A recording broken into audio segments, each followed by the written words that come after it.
Novels forever में खुशामदीद। आज के हमारे नावल का नाम है तू जो मिल जाए और इसकी राइटर हैं भला कौन, हमारी प्यारी अना अलियास। और इनके नावल जैसा कि मुझे बहुत ज़्यादा पसंद है और आप लोग भी बहुत ज़्यादा पसंद करते हो, लेकिन आप लोग देख रहे हो कि इसकी ये शॉर्ट एपिसोड है। वो इसलिए है क्योंकि मैं आप लोगों को जो एक एपिसोड में मैंने मटेरियल प्रोवाइड करना था उसको मैं शॉर्ट एपिसोड में करके आप लोगों को प्रोवाइड कर रही हूँ। वो मेरे लिए ज़्यादा इजी होता है बनिस्बत ये कि मैं एक लॉन्ग एपिसोड करूँ, तो इसलिए मैंने यही सोचा कि आप लोगों को मैं शॉर्ट एपिसोड्स में दे दूँ और एक ही दिन में मैं उतना मटेरियल दूँगी जो मैं एक दिन में एक एपिसोड में देती हूँ। आइंदा मैंने ऐसे ही करना है, तो आप लोग मेंटली तौर पर तैयार रहिएगा। इसके अलावा इस नावल को सुनने के बाद आप लोग मेरे दूसरे चैनल पर जाइए, नॉवेल्स फॉरएवर PDF मेरे चैनल का नाम है, उसको आप लोग सर्च भी कर सकते हो। मैं अगर मुझे याद रहा तो मैं उसका लिंक भी दे दूँगी, अगर ना याद रहे तो आप लोग मुझे याद करवा दीजिएगा, ठीक है। तो वो आप लोग उधर जाकर वहाँ पर बहुत अच्छे नावल्स मैंने पढ़े हैं। संगे पारस अभी मैंने ख़त्म किया, बहुत ही ज़बरदस्त नावल है, मुझे बहुत ज़्यादा पसंद है। अगर अभी तक आप लोगों ने नहीं सुना उस नावल को तो आज ही जाइए उस चैनल पर और सुनिए। द्यारे दिल बहुत मज़े का है और भी 2-3 मैंने और नावल्स अपलोड किए हैं आउटस्टैंडिंग, मुझे बहुत ज़्यादा पसंद आए। हो सकता है कि आप लोगों को भी बहुत ज़्यादा पसंद है। आप लोग जानते हो कि मैं किस तरह के नावल्स अपलोड करती हूँ, तो इसको सुनने के बाद उधर जाइएगा और उस नावल को भी सुनिएगा, ठीक है। अगर अभी तक आप लोगों ने नहीं सुना, और हाँ, सब्सक्राइब करना बिल्कुल नहीं भूलना है इस चैनल को। अगर अभी तक आप लोगों ने सब्सक्राइब नहीं किया तो मैं नाराज़ हो जाऊंगी और गुस्सा हो जाऊंगी।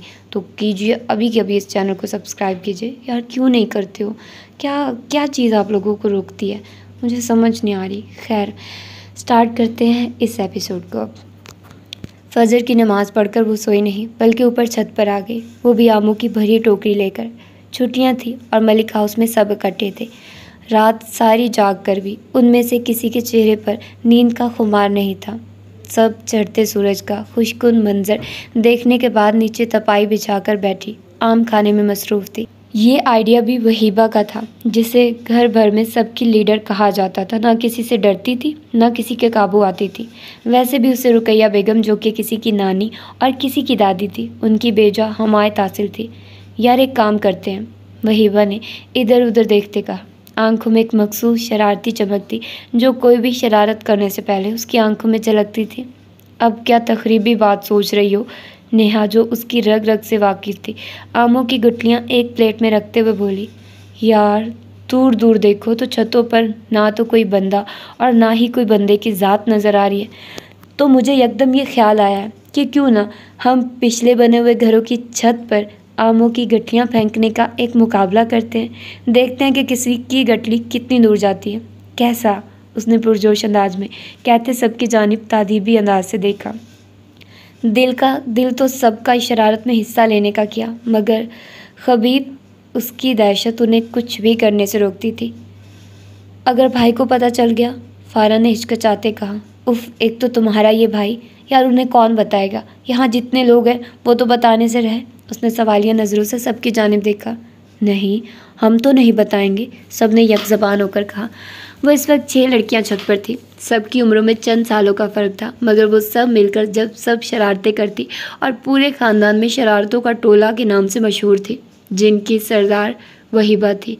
तो बस फिर डन हो गया, हम ये चैलेंज अभी भी पूरा करेंगे, मगर आवाज़ें आहिस्ता रखनी है। सरगोशी नुमा आवाज़ में उसने सबको हौसला दिलाया। सब जोश से उठी और पिछली जानिब बने घरों की छत पर बारी बारी आमों की गुठलियाँ बरसनी शुरू हुई। सबसे आखिरी बारी वहीबा की थी। उसने सबकी जानिब पहले ही फातिहाना नज़रों से देखना शुरू किया, ऐसे जैसे जीत तो उसी की होनी है, मगर भला हो उस ओवर कॉन्फिडेंस का जो उसे ले डूबा। जैसे उसने गठलियाँ छाल कर हवा के सुपुर्द की, वो बिल्कुल पीछे दाएं जानिब बने हुए घर की छत पर गिरी, जिस पर एकदम एक सर नमूदार हुआ। वो साकी सा अपनी छत पे बैठ गई। चारों जानिब की दीवारें इतनी ऊंची थी कि कोई उन्हें देख नहीं सकता था। खबीब ने उसके तासुरात को नखवत से देखते हुए पीछे हटते उन सबको हाथ के इशारे से नीचे आने का इशारा किया। जान गया था कि कुछ तो करके उतरी हैं। दिल तो किया कि अभी के अभी क्लास ले ले, मगर सुबह सुबह वो अपना मूड ख़राब नहीं करना चाहता था, इसीलिए सर झटकता जॉगिंग के लिए निकल गया। उफ़, शुक्र बचत हो गई, नहीं तो अभी इज्जत हो जानी थी भाई के हाथ। नेहा के कहने पर वहीबा ने मुंह बनाकर उसे देखा। तुम तो सारी जिंदगी डर डर कर गुजार देना, इतना कोई जिन्नात का सरदार नहीं है तुम्हारा भाई। उसकी बात पर नेहा तिलमिलाई। वो जो इतना घसीला होने के बावजूद सबका पसंदीदा था, न जाने वहीबा को उससे क्या परखाश था। तुम्हें मसला क्या है भाई से? उसने तंग आकर पूछा। कोई एक मसले ही मसले। मुझे ऐसे हीरो टाइप बनने वाले लोग बहुत बुरे लगते हैं, न मुँह न मत्था, जिन पहाड़ों लत्था। ओ प्लीज़, अब अपने भाई की शान में कसीदे मत पढ़ने शुरू कर दे। मेरे ख्याल में तो हमारे यहाँ जितनी पर मबनी फिल्में बनती हैं उनमें तुम्हारे चहेते भाई को कास्ट करना चाहिए। शान एमए में अपना इमेज ख़राब करता है, तुम्हारा भाई सूटेबल है ऐसे रोल के लिए। उसने खबीब की उस चीज़ का मजाक उड़ाया जो हकीकत में उसे बहुत सूट करती थी, घनी मूंछें और दाढ़ी। हर वक्त हुक्मनामे ही ख़त्म नहीं होते, हर कोई उनके हुक्म पर चले। बैठे तो उनकी इजाज़त से, सोए तो उनकी इजाज़त से, सांस ले तो उनसे पूछ कर भला ये क्या बात हुई। वो तो शदीद चिड़ी हुई थी। वो था भी ऐसा इंतहाई नफासत पसंद और डिसिप्लिन, फजूल की बातों में ना पड़ने वाला। आजकल के लड़कों की तरह उसने कभी वक्त ज़ाया नहीं किया था। उसने अपनी लाइफ के कुछ गोल सेट किए थे और कामयाबी से उन्हें पूरा कर रहा था। छोटी उम्र से ही उसमें संजीदगी थी, संजीदा मगर सबकी इज्जत करने वाला, सिवाय वहीबा के। वो भी उसकी ऊट पटांग और किसी हद तक बोल्ड हरकतों की वजह से। वो आम लड़कियों की तरह डरती वरती किसी से नहीं थी, ना किसी के रोब में आती थी, इसीलिए वो उसे बहुत बुरी लगती थी। उसे लड़कियों में धीमा मिजाज पसंद था और वो उसके बिल्कुल उल्ट थी, इसीलिए वो कभी भी उसकी गुड बुक्स में शामिल नहीं रही थी। वहीबा को उससे कभी भी कोई फ़र्क नहीं पड़ा था। उसके ख्याल में उसने कौन सा सारी ज़िंदगी खबीब के साथ रहना था। और कभी कभी जब हम किसी से जितनी तेज़ी से दूर भाग जाना चाहते हैं, उस शख्स में ऐसी कशिश शकल पैदा हो जाती है जो हमें हर जगह से खींच खांच कर उस एक शख्स की तरफ ले जाती है। और अगले दिन वो हुआ जिसके बारे में उनका गुमान भी ना था। यार, आज हमारे साथ बहुत बुरी होने वाली है। फारा रूहान सी शक्ल बनाए अंदर दाखिल होते बोली। एक तो तुम हर वक्त रोती रहती हो, वहीबा ने बेजारी से उसे देखते हुए कहा, जो खुद डाइजेस्ट पढ़ने में मगन थी। हुआ क्या है? रबिया ने पूछा। यार, वो कल सुबह हमने जब गठलियाँ फेंकी थी ना, और आखिर में वहीबा की गठली जिस बंदे को लगी थी वो खबीब भाई का दोस्त है और इस वक्त वो ड्राइंग रूम में आया हुआ है। उसने बता भी दिया है कि हमारे घर से किसी ने ये हरकत की है। उसे ये तो नहीं पता कि किसने की है, वो यही समझा कि किसी बच्चे की हरकत है। मगर यार, खबीब भाई ने हमें सीढ़ियाँ उतरते देख लिया था, उन्हें समझ आ गई होगी कि हम ही हैं। फारा की बात पर वहाँ बैठी नेहा, वर्षा, फिज़ा और सिबगा की हवाइयाँ उड़ी, सिवाय वहीबा के। वो सब अपने काम छोड़कर हाथ और यकीनन अब तो सांस रोके भी फारा की जानिब मुतवज्जे थी, जबकि वहीबा की कहानी अहम मोड़ पर आ चुकी थी। वहीबा, कुछ सुनाई दिया है तुम्हें? उन सब ने दांत पीसते हुए उसकी महवियत पर चोट की। कुछ सुनाई नहीं दे रहा। एक तो तुम लोगों ने मेरे नावल में टांग जरूर अड़ानी होती है। बामुश्किल तो हीरो और हीरोइन का पैचअप हुआ था कि तुम टपक पड़ी विलन बनकर। वहीबा ने बदमज़ा होते डाइजेस्ट बंद करके बेड पर पटखा। एक तो तुम्हारा भाई जलाद, ऊपर से उसके दोस्त भी वैसे ही शिकायती टट्टू। गठली ही मारी थी, कौन सी गोली मार दी थी जो मुंह उठाकर बताने आ गया। ठहर जाओ, मैं अभी दो दो हाथ करके आती हूँ। वो एकदम ही शुरू होती किसी आंधी तूफान की तरह बाहर निकली, यहाँ तक कि उन सबको कुछ समझने का भी मौका नहीं दिया। अब वो सब पछता रही थी कि इस भीड़ों के छत्तों को क्यों छेड़ दिया। अब तो लग रहा था पानीपत की जंग होकर रहनी थी दोनों में। वो तेज़ी से ड्राइंग रूम के दरवाजे की जाने बढ़ी और इतनी ही देर में खबीब अपने दोस्त के साथ बाहर निकला। उनके घर की किसी लड़की को यूं लड़कों के दोस्तों के सामने आने की इजाज़त नहीं थी। वहीबा भी उतनी बेबाक नहीं थी कि यूं गैर मर्दों के सामने चली जाती, मगर इस वक्त सिर्फ इत्तेफाक था। वो तो उनकी बातें सुनने के लिए जा रही थी, क्या खबर थी कैसा तसादुम हो जाएगा। वो ठटकी, फिर जल्दी से मुड़कर वापस चली गई, मगर खबीब की कहर बरसाती नज़रों को खुद पर देख चुकी थी। कुछ देर बाद उन सब की हाजिरी अम्मा के कमरे में हुई, जहाँ खबीब फूले मुँह के साथ पहले से ही मौजूद था। वहीबा बेटा, मैं ये क्या सुन रही हूँ? उन्होंने ऐनक के पीछे से तासुब भरी नज़रों से देखा। मैं समझी थी तुम बड़ी हो चुकी हो। वो फिर से मुखातिब हुई। अम्मा क्या है, अब क्या हम बुढ़े होकर शरारतें करेंगे? और वैसे भी हमने छतें खाली देकर ये एक्टिविटी की थी, हमें क्या पता था कि उनका दोस्त वहाँ ईंट रहा है। उसने सर को एक अंदाज से झटकते हुए कहा। खबीब का दिल तो क्या उस मगरूर हसीना का दिमाग ठिकाने लगा दे। वो ऐसा कर भी देता अगर वो अम्मा जी की लाडली न होती। अम्मा जी, क्या ये सब इन लोगों को ज़ेब देता है? इनकी तो एक शरारत है ना, नाम तो हमारा ही बदनाम होगा ना कि हमने इन लोगों को कोई तमीज़ नहीं सिखाई। ये लोग अब इतनी बच्चियां नहीं हैं, अगले घरों में जाने की उम्र हो चुकी है, वहाँ क्या ये सब हरकतें करेंगी? खबीब ने सबको ही लपेट में लिया, जानता था कि इस अकेली को कुछ नहीं कह सकता। बेटा जो भी है, बहरहाल ये बात ठीक नहीं है। तुम जानती हो मैंने कभी तुम्हें किसी बात के लिए नहीं रोका, मगर तुमने अनजाने में ही सही एक बंदे को हर्ट किया है। चलो खबीब से सॉरी करो और आइंदा एहतियात करना। उनके कहने पर वहीबा ने कुछ चिढ़कर उसकी जानिब देखा, जो आंखों में गुस्सा भरे उसी की जानिब देख रहा था। क्या मैंने हमला उनके सर पर किया था? उसने अब की बार भोलपन का रिकॉर्ड तोड़ते आंखें पटपटाते उसकी जानिब देखा कि उसकी हरकत पर बाकी सब लड़कियां खी करने लगी।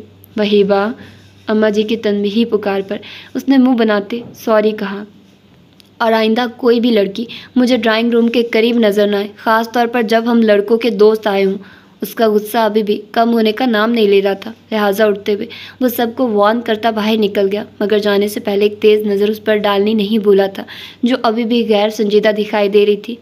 तुम सब जाओ, वहीबा तू यही रुक, सबको जाने का इशारा करती वो उसको रुकने का इशारा करने लगी। मेरी तरबियत में कहीं इखलाक से गिरने की गुंजाइश नहीं, लिहाजा आइंदा एहतियात करना। वो जितनी मेहरबान थी उसी कदर सख्त मिजाज भी थी। वहीबा ने एक खामोश नज़र उन पर डाली, जो अपनी बात कहकर हाथ में पकड़ी किताब की जानिब मुतवज्जो हो चुकी थी। इसका मतलब था कि अब बाहर चली जाओ। वो उसी खामोशी से बाहर निकल गई। वो उनके इस अंदाज से आगे कभी कुछ बोल नहीं पाती थी। मलिक हाउस में रुकैया बेगम का राज था, जिनके 3 बेटे और 3 ही बेटियां थीं। हबीब साहब सबसे बड़े बेटे थे, जिनकी अहलिया नफीसा हकीकत में बहुत ही नफीस खातून थी। उनके 4 बच्चे, सबसे बड़ा वहाज, उसके बाद खबीब, फिर फारा और फिर नेहा थी। वहाज शादीशुदा था। उसकी बीवी समारा बहुत ही अच्छे इखलाक की और सब में ऐसे घुल मिलकर रहती थी जैसे शुरू से उन्हीं का हिस्सा हो। उनका प्यारा सा बेटा उमर था। खबीब की शख्सियत वहाज भाई की निस्बत उल्ट थी। वो मोहब्बत सबसे बहुत करता था, मगर हर किसी की एक हद में रखता था उसे। फारा और नेहा वहाज की निस्बत खबीब से ज़्यादा डरती थी। कुछ वो था भी पुलिसमैन, और अपनी दाढ़ी और घनी मूंछों के सबब ना सिर्फ खोबरू लगता था, बल्कि ये दोनों चीज़ें उसे और भी रोब और दबदबा वाला बनाती थी। हबीब साहब के बाद फराज साहब थे। उनकी अहलिया खदीजा बहुत ही आजिज़ी वाली औरत थी, जो हर वक्त रुकैया बेगम की तनकीद का निशाना बनी रहती, फिर भी उफ तक नहीं करती थी। जिनकी 2 बेटियां और 1 बेटा था। सबसे बड़ी वहीबा थी, जिसे दादी ने अपनी बेटी बनाया हुआ था। उसके बाद रबिया थी, और फिर सुबहान था, जो लाडला भी था। तीसरे नंबर पर कामरान साहब थे, जिनकी अहलिया फहमीदा बहुत अच्छी खातून थी, अपनी भाभीियों के साथ मिलजुल कर रहने वाली। उनके 2 बेटे थे और दोनों ट्विंस थे, नाशिर और आशिर। रुकैया बेगम की बेटियां, एक समीना थी जो कि हबीब साहब से छोटी थी, मगर शादी छोटी उम्र में ही हो गई थी, इसीलिए उनका बेटा समीर वहाज से भी बड़ा था, शादीशुदा था और 2 बच्चों वाला था। उससे छोटा काशिफ खबीब का हम उम्र था और उससे दोस्ती भी बहुत थी। समीना से छोटी दोनों बहनें फराज साहब से छोटी और कामरान से बड़ी थी। शबाना के 3 बच्चे। बेटा रेहान मेडिकल का स्टूडेंट था, जबकि बेटी फ़िज़ा 3rd ईयर के पहले साल में थी, और उससे छोटी सिबगा इंटरमीडिएट की तालबा थी। शबाना से छोटी बहन हसना के भी एक बेटा और बेटी थे। बेटा फौजान बीबीए कर रहा था, जबकि बेटी जुहा मैट्रिक की तालबा थी। रुकैया बेगम के शौहर की वफ़ात बहुत जल्द हो गई थी, जब अभी 2 बेटियां और 1 बेटे को उन्होंने ब्याह था। सब लोग मलिक हाउस में मिलजुल कर रहते थे। बेटियां भी पास ही रहती थी, मगर गर्मियों की छुट्टियां होते ही सब बच्चे मलिक हाउस ही आ जाते थे और फिर खूब हल्ला गुल्ला होता था, जिनमें वहीबा, जो कि MA साइकोलॉजी करने के बाद करीब के ही कॉलेज में लेक्चरार थी, मगर घर में होने वाली उसकी हरकतों को देखकर कोई कह नहीं सकता था कि ये लेक्चरार है। नेहा और फारा से पक्की वाली दोस्ती थी। फारा भी साइकोलॉजी कर चुकी थी, मगर खबीब ने उसे जॉब नहीं करने दी, जबकि वहीबा के मामले में कोई कुछ नहीं कर सकता था कि उसकी ज़िंदगी के फ़ैसलों का इख्तियार रुकैया बेगम के पास था। वो सब उस वक्त वहीबा के कमरे में थी। घर के बड़े ख़ास तौर पर रुकैया बेगम किसी जानने वाली की वफ़ात पर गई हुई थी। घर में बड़ों में सिर्फ खदीजा बेगम थी, जिन्हें ख़ानदान के बहुत कम मौक़े पर ले जाया जाता था। अब तो वो रुकैया बेगम और उनकी बेटियों के अपने साथ होने वाले सलूक की आदी हो गई थी, लिहाजा बुरा नहीं मनाती थी। लड़कियां भी जानती थी कि वो कुछ नहीं कहेंगी, लिहाजा अपने मनपसंद गाने सुने जा रही थे। घर में लड़का भी कोई मौजूद नहीं था। अभी वो सब बैठी अपने मनपसंद नावल पर तबसरे कर रही थी कि यखलक्त कोई कमरे में दाखिल हुआ। आने वाला खबीब था, और उसके पीछे समीना पुप्पो का काशिफ, जो कि खबीब का कज़न होने के साथ साथ जिगरी दोस्त भी था। फारा का उसके साथ रिश्ता भी तय था। आवाज़ इतनी ऊंची थी कि वो जो सब बेड के दूसरी तरफ कमर बेड के साथ टिकाए बैठी थी, उन्हें मालूम ही ना हो सका कि कब खबीब कमरे में आया। मुतवज्जे तो तब हुई जब जबकि बिगन अगेन की आवाज़ बंद हुई। ये घर है या क्लब? उसकी घसीली नज़रों ने सबको बारी बारी अपनी लपेट में लिया। इन्हें कैसे पता ऐसे गाने क्लबों में सुने जाते हैं? लगता है ये जाते रहते हैं। वहीबा कहाँ उसके गुस्से को खातिर में लाने वाली थी। फारा के कान में शरारती लहजे में बोली, जिसका सांस खुश्क हो चुका था।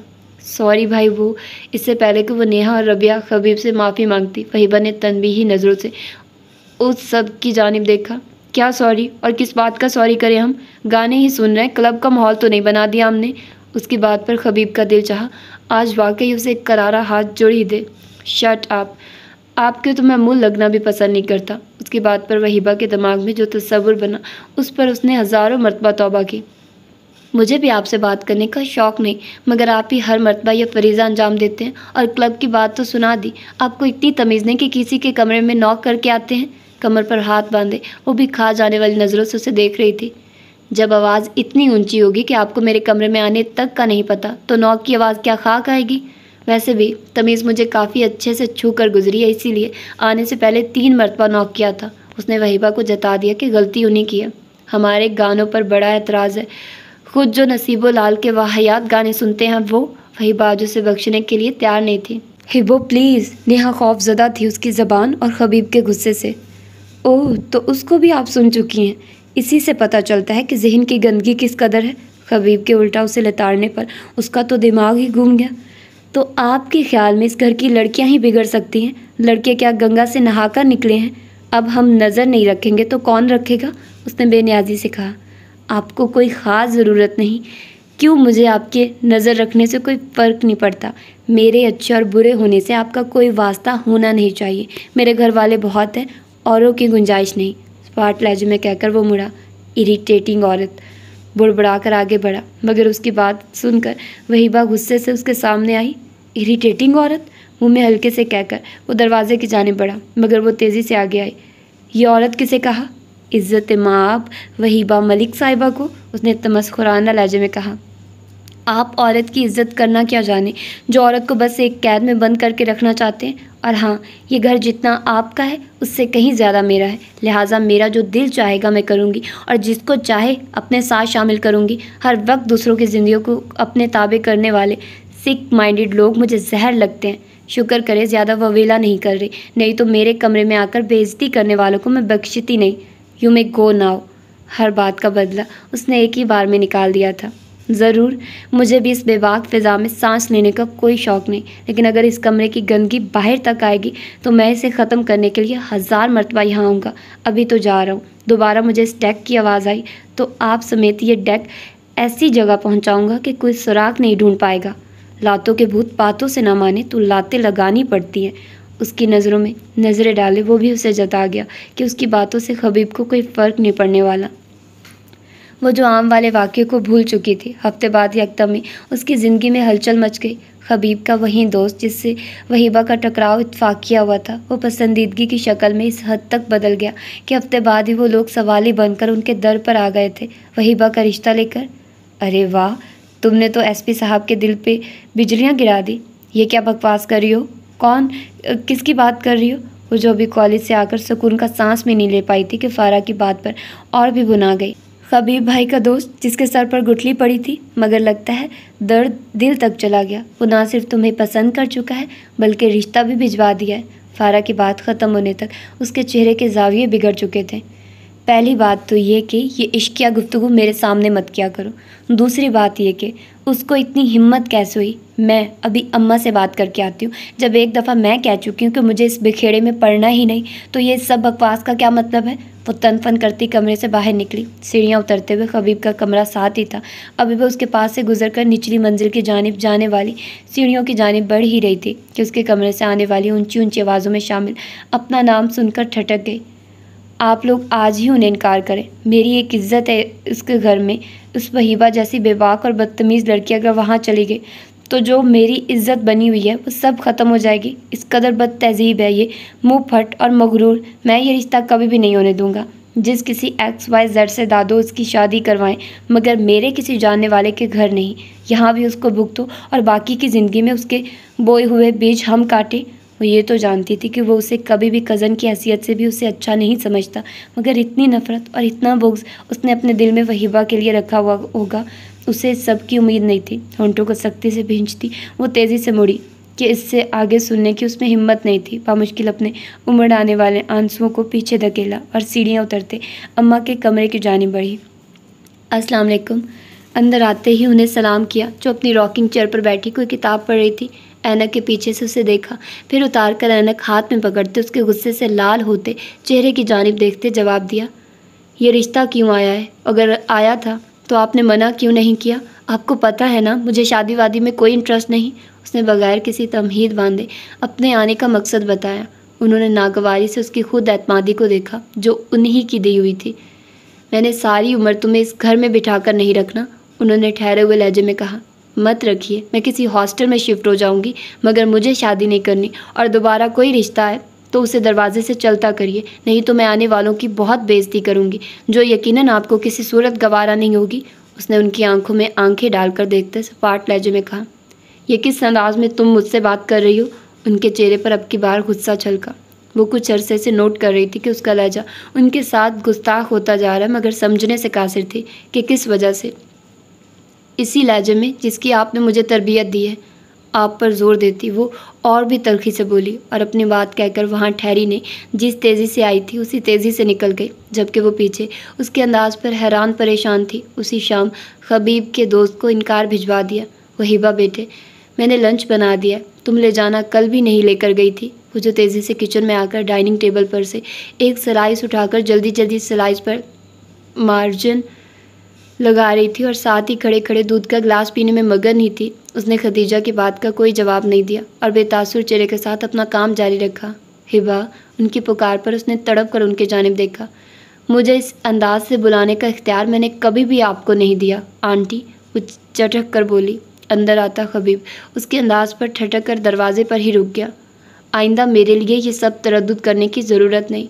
मेरी अम्मा ने मुझे बहुत से पैसे दिए हुए हैं, कुछ भी खा लूँगी। इन सब दिखावों की मुझे ना तो कभी ज़रूरत नहीं थी और ना ही अब है।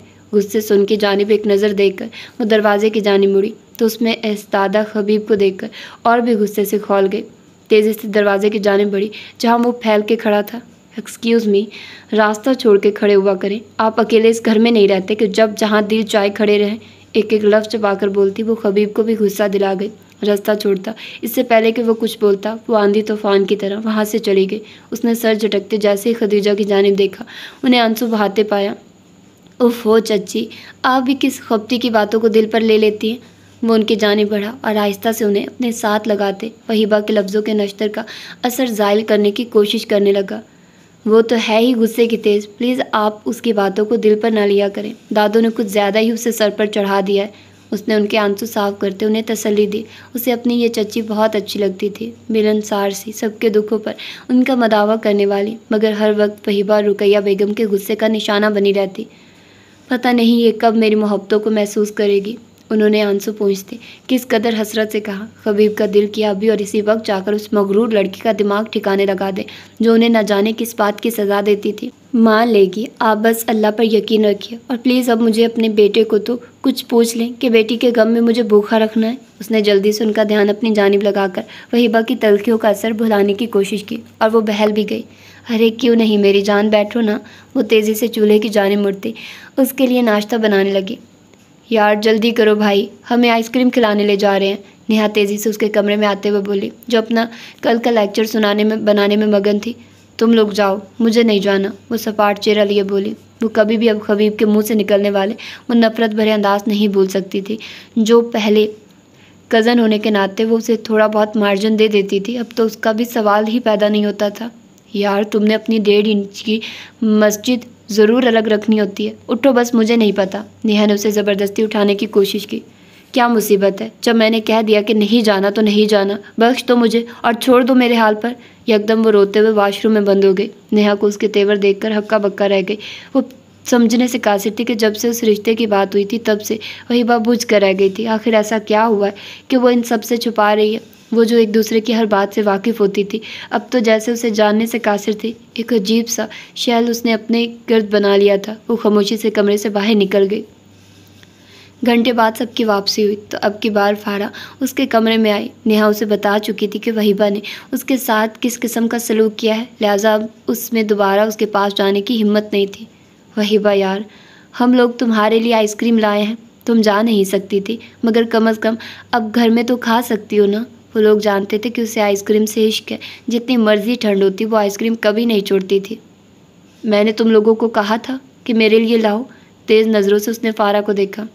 क्या हो गया यार, इतनी खूनख्वार क्यों हो रही हो? क्या तुम उस लड़के को दिल दे बैठी थी? फारा ने अपनी तरफ से मजाक करके उसको नॉर्मल करने की कोशिश की, मगर वो नहीं जानती थी कि कैसा आतिश फिशा फटेगा। मेरी जूती की नोक पर वो शख्स, बल्कि हर लड़का, आइंदा ये घटिया मजाक किया ना तो मैं किसी का भी लिहाज नहीं करूँगी और तुम्हारा भी मुंह तोड़ दूँगी। यह आइसक्रीम कौन लाया मेरे लिए? वो जो अभी तक बेड पर बैठी किताबें फैलाई बैठी थी, फारा की बात पर गुस्से से नोट्स उठाकर कारपेट पर फेंकती, हलक के बल चीखती। उसके मजाक का जवाब देकर आखिर में इस्तफार किया। हिबा, वो तो उसके अंदाज देकर सदमे का शिकार हो गई। जो पूछा है उसका जवाब दो। अपनी लाल अंगारा आंखें उसके चेहरे पर गाड़ते दोबारा उससे पूछा। भाई, खबीब भाई। फारा की इतना सा कहने की देर थी, वो आंधी तूफान की तरह कमरे से निकली, पहले फ्रिज की जानिब गई। सामने ही कॉर्नेटो पड़ी नजर आ गई। वो गुस्से से उसे हाथ में दबोचे खबीब के कमरे की जानिब बढ़ी। गुस्से में यह भी याद न रहा कि दरवाजे पर नॉक ही कर लेती। वो जो नाइट बल्ब ऑन किए बेड में कंफर्टेबल लेटे मोबाइल पर मैसेजेस चेक कर रहा था। वेस्ट और ट्राउज़र पहने हुए था। उसे तूफान की तरह अंदर आते देखकर हड़बड़ा कर उठा। शुक्र था कि शर्ट पास ही रखी थी, जबकि वो अपने गुस्से की वजह से किसी और चीज़ पर ध्यान देने की पोजीशन में नहीं थी। किस खुशी में आपने ये मेहरबानी की है मुझ पर? गुस्से से कॉर्नेटो लहराती वो उसकी आंखों में आंखें डाले सर लहजे में बोली। खबीब नागवारी से उसकी जानिब देखता हुआ उठा, शर्ट पहनी, फिर उसकी जानिब मुतवज्जो हुआ। किसी के कमरे में आने से पहले नॉक करते हैं, मगर आपको तो तमीज़ छूकर नहीं गुजरी। और रात के इस पहर चाहे कोई लड़का आपका कज़न और बहुत शरीफ हो, फिर भी उसके कमरे में नहीं जाते। मगर आपने तो बेशर्मी के सारी रिकॉर्ड तोड़ने का ठेका लिया हुआ है। रह गई बात इस आइसक्रीम की, तो मैंने अपनी बहनों के मजबूर करने पर ली थी। आप जैसियों पर मुझे अपने पैसे ज़ाया करने का शौक़ नहीं। अपनी गमगीन आवाज़ में धीमे मगर तंजिया लहजे में बोलता वो उसे अच्छी तरह जता गया कि वो उसे क्या समझता है। आपकी हराम कमाई खाने का मुझे भी कोई शौक़ नहीं, और मेरे बारे में किस हद तक गिरी हुई सोच आप रखते हैं, ये बताकर आपने ये ज़रूर साबित कर दिया कि आप जैसों का तालीम भी कुछ नहीं बिगाड़ सकती। इस सौगात को अपने ही जैसी घटिया औरतों पर ज़ाया कीजिएगा। कारदार लहजे में कहती वो कॉर्नेटो उसके मुंह पर मारकर कमरे से जाने लगी, मगर उसकी सरकत पर वो एक ही जस्त में उसकी तरफ बढ़ता जा रहा। हन्ना अंदाज में उसका बाजू थामकर अपनी जानिब खींच चुका था। वहीबा को इस सरकत पर पहुंचा रह गई। इस सरकत का जवाब मैं बहुत अच्छे से आपको दे सकता हूँ, मगर मेरी माँ की तरबियत ने मुझे हर हाल में औरत की इज्जत करनी सिखाई है, चाहे वो कोई कोठे वाली हो या आप जैसी इखलाक से गिरी हुई जबड़े भिंचे। वो उसे किसके साथ मिला गया था और किस तरबियत का ताना दे गया था। मेरी तरबियत पर हर्फ उठाने से पहले ये सोच लेना कि मेरी तरबियत उसी औरत ने की है जिसने आपकी बाप की तरबियत की है। उसके ख्याल में उसने खबीब का दिमाग अच्छी तरह इस बात से ठिकाने लगा दिया था। हाँ, मगर उन्हीं के बेजा लाड प्यार ने आपको छूट दिया कि हर जगह उनकी तरबियत पर सवालिया निशान उठाएं, खुद को इश्तिहार बनाकर लोगों के सामने पेश करें। जिस बात का ताना वो दे रहा था उसे अच्छी तरह समझ आ गया था। मैं आपकी जिम्मेदारी नहीं कि आप मुझ पर इस तरह के क्वेश्चंस उठाते फिरें। अंधे दोस्तों से दोस्ती किया करें या फिर उन्हें घर के बाहर ही रखा करें। और मेरी बेबाकी पर तो बड़े लेक्चर दे रहे हैं। अपनी बहनों को क्या बुरके में लेकर बाहर जाते हैं? अपना हाथ उसकी गिरफ्त से छुड़ाते वो सीने पर हाथ बांधकर इस्तज़ाया मुस्कुराहट उस पर उछालते हुए बोली, नहीं, क्योंकि उन्हें अपनी हदूद पता है। न जाने उसे क्या परखाश हो गई थी वहीबा से। तो मुझे कब किसी के साथ डेट मारते देखा है या किसी को घर तक लाते देखा है? वो दांत पीस कर बोली। वो भी किसी दिन हम देख लेंगे। जो आपके हालात हैं, अभी एक आया, कल को ना जाने और कितने आएंगे। ये आपका मसला नहीं, उसने दो बदू उसकी बात का जवाब दिया। जब तक आप इस घर से जुड़ी हैं, ये हम सबका मसला है। वो भी उसे जिद करने की ठान चुका था। और ये गंद साफ़ करें मेरे बेड पर से, बेडशीट भी चेंज करें। वो उसकी तवज्जो उस पिघली हुई आइसक्रीम की जानिब दिलाकर बोला, जो अब उसके बेड का नक्शा बदल रही थी। नौकर नहीं हूँ आपकी, तड़क कर उसकी बात का जवाब देती वो फिर से जाने लगी कि उसने दोबारा उसकी कलाई पकड़कर अब की बार मरोड़ी। मैं आपको इस काबिल भी नहीं समझता कि अपनी नौकरानी का दर्जा दूं। इसे साफ़ करें, नहीं तो इस कमरे में लॉक करके चला जाऊंगा। पुलिस वाला हूँ, लोगों को सीधा करने के हज़ारों तरीक़ों से वाकिफ़ हूँ। मजबूर ना करें कि आप पर आजमाऊँ। उसके लहजे और हाथ की सख्ती पर उसका दिल क्या उस बंदे का मुंह तोड़ दे। हाथ छोड़िए मेरा। जानती हूँ वैशी हैं आप, मुझे बार बार बताने की ज़रूरत नहीं। टेढ़ी नज़रों से अपने पीछे खड़े खबीब को देखकर बोली। तो फिर इस वहशत को बाहर आने से पहले इंसानों की तरह सब ठीक करके जाइए। मैं वॉशरूम में जा रहा हूँ, बाहर आऊँ तो सब साफ़ हो और आपका चेहरा मुझे यहाँ नज़र ना आए। और अगर यहाँ से कुछ साफ़ नहीं हुआ तो याद रखना, मैं आपके कमरे में आकर आपको उठा कर दोबारा यहाँ लाऊंगा, चाहे इसके नताइज कुछ भी हो। कहते साथ ही एक झटके से उसका हाथ छोड़ता वो वॉशरूम में बंद हो गया।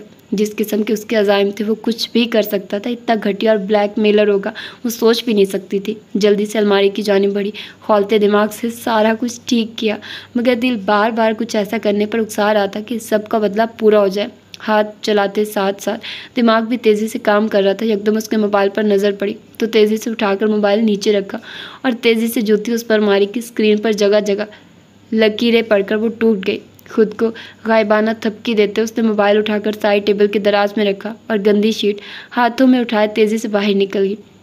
निकलते साथ ही याहू का खामोश नारा हवा के सुपुर्द किया। उसे लगा जैसे दिल में ठंड पड़ गई हो। अब तेज़ी से कमरे में जाकर दरवाज़ा लॉक किया। खबीब जिस वक्त वॉशरूम से बाहर आया वो जा चुकी थी और दूसरी बेडशीट सलीके से बिछी हुई थी। वो दिल में खुश होता दरवाज़ा बंद करके बेड पर लेटा, फिर कुछ याद आने पर मोबाइल ढूंढने लगा। इधर उधर बेड साइड टेबल पर देखा, तशवीश हुई कि कहीं वो ना उड़ा कर ले गई हो। जैसे ही दराज खोली तो उल्टा पड़ा हुआ मोबाइल नजर आया। सुख का सांस लेते जैसे ही उसे पकड़कर सीधा किया, उसके चिकनाचूर स्क्रीन देखकर गुस्से से मुट्ठी भींची। दिल तो किया भी जाकर उसका दिमाग ठिकाने लगा दे। फिर जब्त करके कुछ सोचता हुआ वो लेट गया। अगले दिन नाश्ते की मेज़ पर वहीबा का टकराव खबीब से हुआ, मगर उसे इंतहाई नॉर्मल देखकर पहले तो वो हैरान हुई, क्योंकि उसके गुस्से से घर में सब डरते थे। मगर इस वक्त वो ऐसे बैठा था जैसे कल रात कुछ हुआ ही ना हो। हालांकि वो अपनी चीज़ों के बारे में बहुत पोसेसिव था, किसी को अपनी चीज़ों को हाथ नहीं लगाने देता था, इसीलिए वहीबा का हैरान होना बनता था। मगर फिर ये सोचकर खुश हुई कि यकीनन उसे अच्छी तरह अंदाज़ा हो गया है कि वहीबा से पंगा लेने का अंजाम क्या है। दिल में खुश होती वो जल्दी जल्दी नाश्ता करती, अपनी फाइल, मोबाइल और गाड़ी की चाबी उठाती बाहर की जानिब निकली। अभी लॉन की सीढ़ियों पर ही पहुंची थी कि पीछे से किसी ने बहुत तेज़ी से आकर उससे पहले सीढ़ियाँ उतरते उसका रास्ता रोका। खबीब को अपने सामने देखकर उसकी तेवरियाँ चढ़ी, जो फुल यूनिफॉर्म में खूबरू लग रहा था, मगर वहीबा को उस वक्त किसी जहर से कम नहीं लगा था। पीछे से वार करने वालों को मेरी लगत में बुज़दिल कहते हैं। मज़ा तो तब है जब सामने से बहादुरों की तरह बदला लिया जाए। ऐसे वो जो अभी उसकी बात को पूरी तरह समझ नहीं पाई थी, एकदम खबीब ने उसका मोबाइल उसके हाथ से झपटा और ज़ोर से सीढ़ियों पर दे मारा। आइंदा मुझसे बदला लेने का सोचना भी मत। मैं अपने दुश्मनों को कभी माफ़ नहीं करता। इस मामले में काफ़ी बखील हूँ।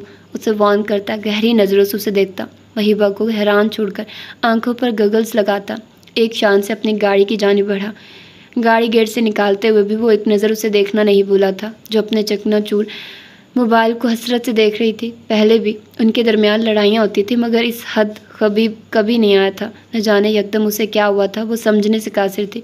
वो तो अक्सर उससे भी ज़्यादा जिद कर देती थी, यहाँ तक कि उसकी सीढ़ी ख़राब करना, उसकी शर्ट्स को कैंची से काट देना और भी न जाने क्या क्या। मगर उसने कभी वहीबा को इस तरह के ना तो ताने दिए थे जैसे कल रात बेबाक और बेशर्म होने के। तो फिर अचानक से ये सब क्यों? मेरी समझ से बाहर है अम्मा, आपको हो क्या गया है आखिर? कल ही हसना से उन्हें पता चला कि रुकैया बेगम ने वकील को बुलाकर किसको क्या क्या हिस्से दिए हैं। इब्रार मलिक, जो कि रुकैया बेगम के शौहर थे, अचानक होने वाले हार्ट अटैक ने उनकी जान ही ले ली। इतना भी मौका न मिल सका कि अपने सामने अपने बच्चों में जायदाद का बंटवारा करते। रुकैया बेगम की भी तबीयत कुछ दिनों से नासाज थी। उन्होंने वकील को बुलाकर अपनी इस जिम्मेदारी को पूरा किया, सब बच्चों में बराबर की जायदाद बांटकर जिसका जितना हिस्सा बनता था वकील को पेपर्स तैयार करवाने का कहा और अपने हिस्से की जायदाद वहीबा के नाम कर दी। वो हमेशा उसे अपनी छोटी बेटी कहती थी, तो ये कैसे हो सकता था कि उसे इस जायदाद में से कुछ न देती? भाइयों को तो नहीं, हाँ बहनों को यह सुनकर बहुत गश चढ़ा कि एक ही भाई के पास दो दो हिस्से चले जाएंगे। आखिर तो वो बेटी फराज साहब की ही थी। इस लिहाज से रुकैया बेगम का हिस्सा जब वहीबा को मिलता तो वो भाई दो हिस्सों का दावेदार हो जाता। पैसा चीज़ ही ऐसी है जो रिश्तों की हकीकत को ख़त्म करके सिर्फ हवस और लालच को बीच में ले आती है। उन बहनों के दिल में भी ऐसा ही लालच और हसद जागा था, और फिर वो भाई जिससे उन्हें वैसे भी परखाश थी, जिसकी बीवी को उन्होंने हमेशा नौकर ही समझा था। और जब रुकैया ने उसी भाई की बेटी को गोद ले लिया तब भी वो सब माँ को बहुत बोल कर गई। फिर सोचा कि चलो शादी हो जाएगी तो चली जाएगी यहाँ से, मगर वो ये नहीं जानती थी कि जिस माँ की मोहब्बत में वो हिस्सेदार बनी थी उनकी जायदाद भी में भी हिस्सेदार बन जाएगी। उनकी नफ़रत वहीबा से कुछ और बढ़ गई। क्या कर दिया अब मैंने? मुझे बेड पर लेटी रज़ाई ऊपर तक लिए अखबार पढ़ रही थी। उस पर से नज़र हटाकर अपनी बेटी के चेहरे पर निगाह डाली जिस पर शिकायत और नागवारी दोनों जज्बात मौजूद थे। आपने उस चुड़ैल की बेटी को अपना हिस्सा दे दिया। वो लोग खदीजा को हमेशा ऐसे ही नामों से बुलाती थी। वो सिर्फ उस बदजात की औलाद नहीं, मेरे बेटे की औलाद है और पाला मैंने है उसे। उन्होंने जैसे समीना को याद दिलाना चाहा। हाँ तो बस ठीक है ना, पाल लिया, अब इतनी मेहरबानियाँ करने की क्या ज़रूरत है? वो नफ़रत से बोली। क्या हो गया तुम लोगों को? तुम्हारे हिस्से में से तो उसे नहीं दिया, अपने हिस्से में से दिया है ना? उन्होंने हैरत से बेटी के मुंह के बिगड़े जाविये देखे।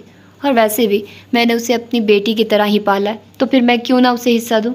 बस अब इस मामले में मैं मज़ीद कोई बात ना सुनूँ, उन्होंने हतमी अंदाज में कहकर नज़रें वापस अखबार की जानिब की। अच्छा उसकी शादी कब करनी है? आखिर इसी तरह वो रिश्तों से इनकार करती रही तो सारी उम्र क्या यहीं बैठी रहेगी? बेटी बनाया तो हमारी तरह उसे भी चलता करिए। अब हमारी तो छोटी उम्रों में शादियां कर दी, वो 22 साल की होकर भी यहीं दनदनाती फिर रही है। उनके लहजे में छुपा हसद और नफरत कम नहीं हो पा रहे थे। वो जानती थी कि वो सब वहीबा से कोई ख़ास लगाव नहीं रखती। ये तो उनका फ़ैसला था उसे अपने पास रखने का। कोई अच्छा रिश्ता आएगा तो कर देंगे, उन्होंने फिर बेतासुर लहजे में जवाब दिया। मेरी एक फ्रेंड है, वो आजकल अपने बेटे के लिए रिश्ता ढूंढ रही है। बहुत खाते पीते हैं, हमसे भी कहीं ज़्यादा, अपना अच्छा बिजनेस है, लड़का भी अच्छा और शरीफ है। कहिए तो मैं ले आती हूँ किसी दिन, मगर उस अड़ियल को पहले समझा लीजिएगा। मैं कोई बदमज़गी नहीं चाहती अपनी दोस्त के सामने। वो माँ के कान में बात डालकर मुतमईन हो गई। रुकैया बेगम भी उसकी शादी की वजह से परेशान थी और वो थी कि उसे कोई परवाह ही नहीं थी, बस एक ही रट रहती कि मैंने शादी नहीं करनी। उन्होंने समीना की बात का कोई जवाब नहीं दिया, बस हनकारा भरा, जिसका मतलब था कि उन्हें बात नागवार नहीं गुजरी और वो उस पर सोचेंगे। जब मैंने आपको कह दिया कि मुझे कहीं भी और किसी से भी शादी नहीं करनी, तो फिर वही बात बार बार करके आप लोग मुझे क्यों फ्रस्ट्रेट करते हैं? उसी रात रुकैया बेगम ने वहीबा को कमरे में बुलाकर समीना वाले रिश्ते की बात करनी चाहिए, मगर वो तो सुनते साथ ही हत्थे से उखड़ गई। क्यों नहीं करनी शादी? मसला क्या है? उन्होंने जिद चोते हुए पूछा। आज पहली मर्तबा उन्हें लगा कि उसकी हर बात मान कर उन्होंने उसे खुद मनमानियाँ करने की छूट दी है। बस मुझे नहीं करनी तो नहीं करनी, कोई ज़बरदस्ती है क्या? मुझे दिलचस्पी ही नहीं इस रिश्ते में, और जिसमें दिलचस्पी ना हो वो काम इंसान को करना ही नहीं चाहिए। वो उन्हें सबक पढ़ा रही थी, आज जिसे उन्होंने सारी ज़िंदगी सबक पढ़ाए थे। बग़ैर वजह के तो मैं तुम्हें ये सब हमाकत नहीं करने दे सकती। उनकी बात पर वो बग़ैर कोई जवाब दिए कमरे से ये जा वो जा हो गई। उन्होंने गुस्से से हाथ में पकड़ी किताब को बेड पर पटका, फिर कुछ सोचकर समीना को फ़ोन करके वहीबा का रिएक्शन बताया। मैं और हसना कल खुद आते हैं और उससे बात करते हैं, आप परेशान ना हो, उन्होंने माँ को तसल्ली दिलाई, जबकि दिल में वो अच्छा खासा तलमलाई। उसकी ज़बान दराजी को वो जानती थी कि वो किसी का लिहाज नहीं रखती, मुंह पर बात करने वालों में से है, फिर भी उन्होंने ये बेड़ा उठा लिया था। अगले दिन कॉलेज से आते ही उसकी रुकैया बेगम के कमरे में हाजिरी थी। कैसी हो? नाकदाना नज़रों से उसे ऊपर से नीचे तक देखते समीना ने पूछा, जो इस वक्त ब्लैक जीन्स पर मस्टर्ड कुर्ता पहने, उसी रंग का स्कार्फ नुमा दुपट्टा गले में डाले उनके सामने खड़ी थी।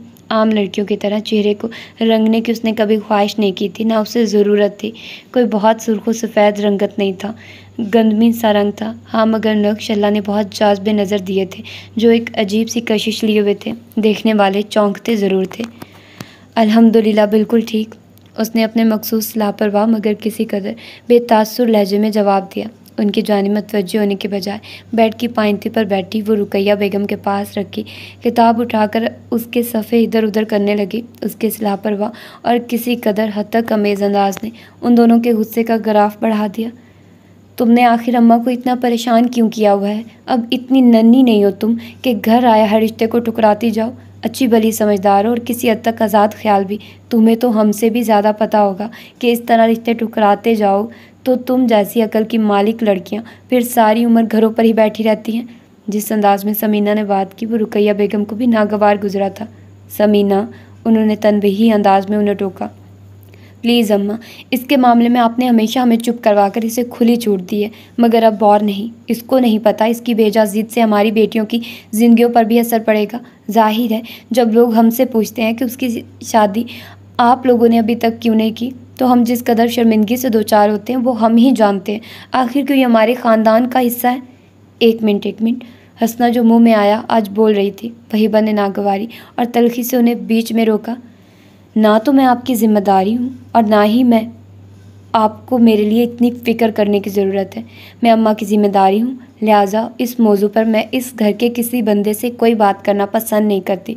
आप लोग अपना टाइम वेस्ट मत करिए। शादी की उम्र निकल भी गई तो आपके दर पर नहीं आकर बैठ जाऊंगी। अपना खाती कमाती हूँ, किसी को मेरी फ़िक्र करने की ज़रूरत नहीं, ना होनी चाहिए। कहते साथ ही वो उठकर जाने लगी।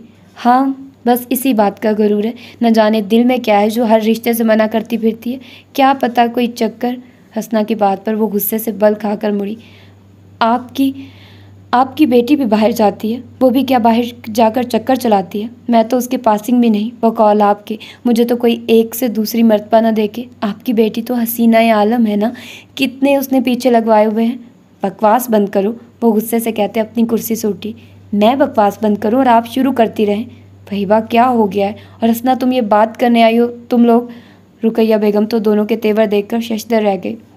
तो पूछिए इससे कि किसके पीछे हर एक को नाक करे जा रही है। शरीफ लड़कियों के ये चालें नहीं होती कि ऐसी बातों में भी बड़ों के दो बदू आएँ और बस एक इनकार की रट पकड़ ले। समीना भी अब के बार मैदान में उतर आई। आप जैसी सतही जहनियत के लोग बस यही सोच सकते हैं, उसने तासुब से कहते उन दोनों की जानिब देखा। वहीबा, बस तुम्हारा लहजा बहुत गुस्ताख होता जा रहा है, रुकैया ने अब की बार बुरा मनाते उसे टोका।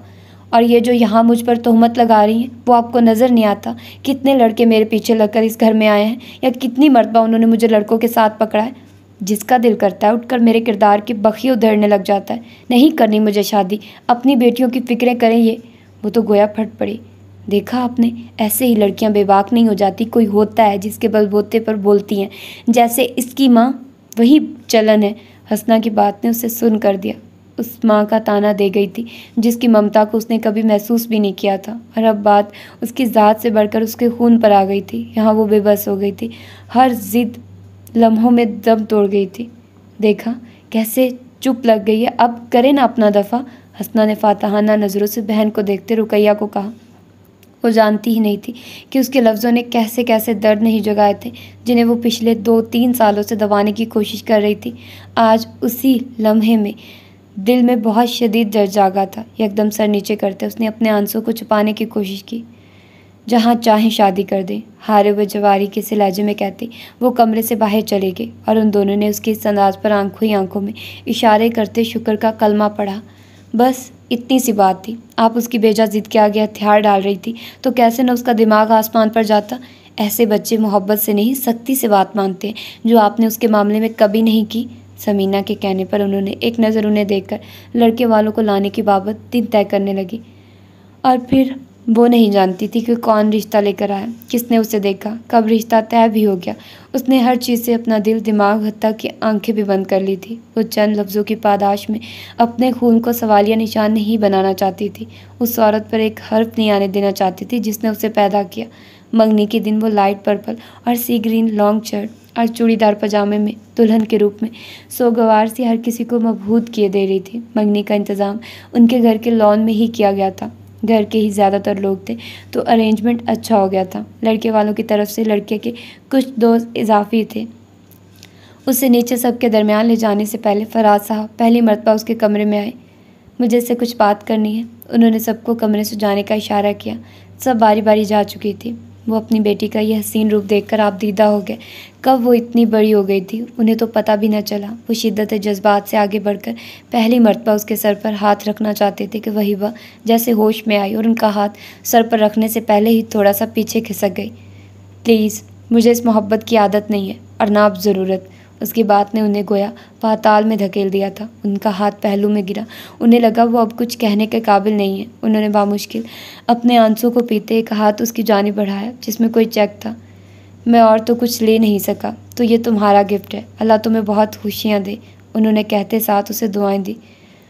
वो मेरे नसीब में नहीं, ना खुशियाँ ना मोहब्बतें। हाँ, बस ये पैसा मेरा नसीब है, मगर अब मुझे इसकी भी ज़रूरत नहीं। मेरी ज़रूरियात और ख्वाहिशात इतनी ज़्यादा हैं ही नहीं जिनको आपके पैसों की ज़रूरत पड़े। मेरे लिए अम्मा का पैसा बहुत है। आप यहाँ मेरे कमरे में आए, इसके लिए शुक्रिया। जिस सर्द अंदाज में आंखें झुकाए उसने उन्हें हकीकत दिखाई थी। उसकी तकलीफ़ बहुत शदीद थी। वो खामोशी से कुछ भी और कहे बिना चले गए। ये भी न देखा उनके सामने मजबूती का मुजाहरा करने वाली उनके जाने के बाद आंसुओं पर बंद नहीं बांध सकी। कुछ देर बाद कज़न्स के झुरमुट में वो बाहर लॉन में आई जहाँ मंगनी के फंक्शन का इंतज़ाम किया गया था। उसने ना तो लड़के को देखा था ना उसे कोई दिलचस्पी थी। हारून अच्छी शक्ल सूरत का था। जिस लम्हे उसे स्टेज पर हारून के साथ बिठाया गया उस वक्त किसी की हसरत भरी नज़रों ने उसके सजे सवरे रूप को दूर से ही देखकर उसकी बलाएं ली थी। और ये नज़रें खतीजा के सिवा भला किसकी हो सकती थी और उसके पास जाने की हिम्मत नहीं रखती थी। जब उसने बाप की मोहब्बत को किसी खाते में नहीं रखा था तो फिर वो कैसे जाकर उसके रूप को प्यार और मोहब्बत से छूती। बस वो नज़रों ही से उसके रूप को दिल में उतार रही थी और उसकी अबदी खुशियों की दुआ मांग रही थी। यार लड़की तो बड़ी फिट है। वो जो ये समझ रही थी कि उसकी सब हिस्सियात बंद हो चुकी हैं, अपने करीब से आने वाली एक मर्दाना आवाज़ सुनकर चौंकी। ये आवाज़ हारून के किसी दोस्त की थी जो उनके सोफ़े के पीछे खड़ा था और झुककर हारून के कान में कह रहा था, मगर आवाज़ इतनी ऊंची ज़रूर थी कि वहीबा बआसानी सुन सकती। फिट नहीं, टाइट है। और ये इतने करीब से आने वाली आवाज़ किसी और की नहीं, हारून की थी।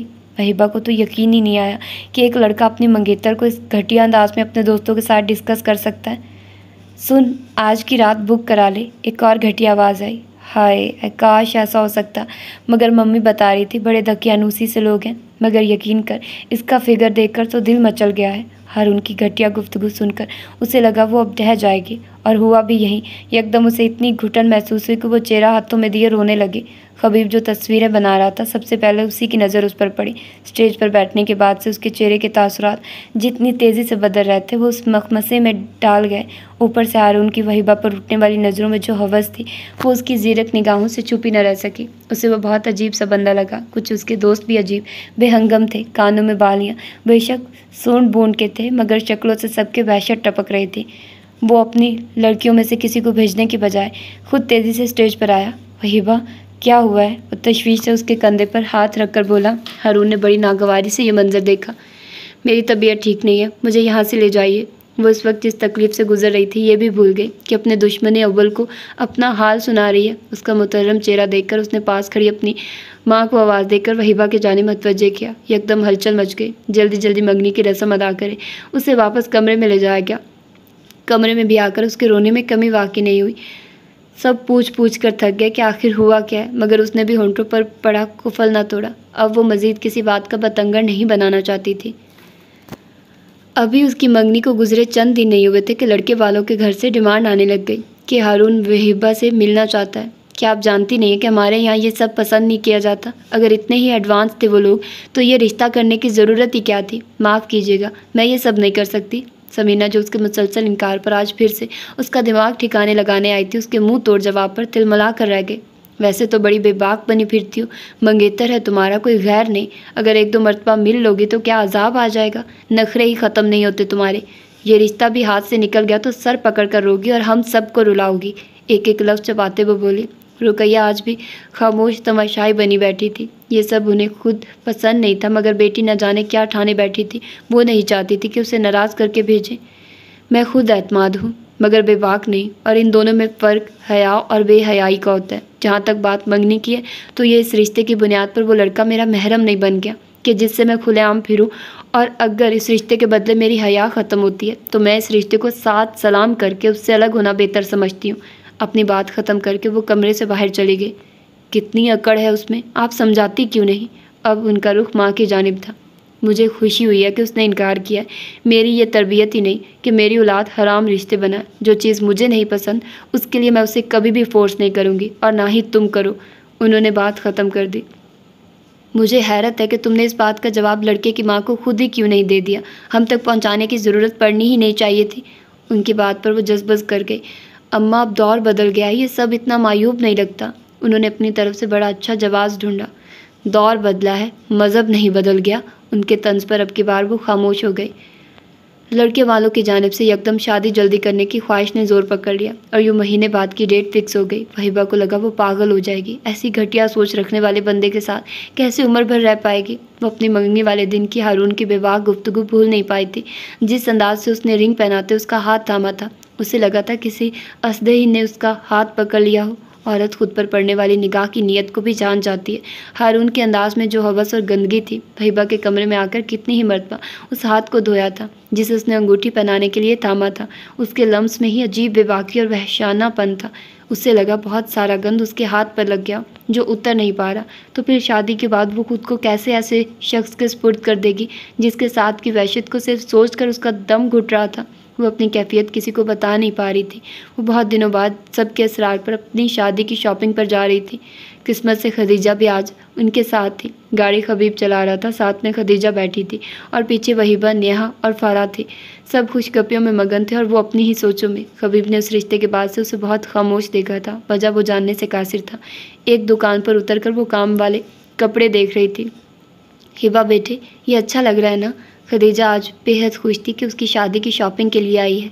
वो जो खालिल दिमागी के साथ अपने सामने फैले कपड़े देख रही थी, उनकी बात पर खुशमगी नज़रों से उनकी जानिब देखा। कितनी मरतबा आपको कहूँ मैं कि आपकी मैं कुछ नहीं लगती, ना आपका मुझ पर कोई अख्तियार है। मत क्या करे, कहा करे मुझे बेटा, नफरत होती है अपने आप से। न जाने किस किस बात का गुस्सा वो उन पर निकाल गई थी। शट अप, बिल्कुल ही बात करने की तमीज़ ख़त्म हो गई आप में।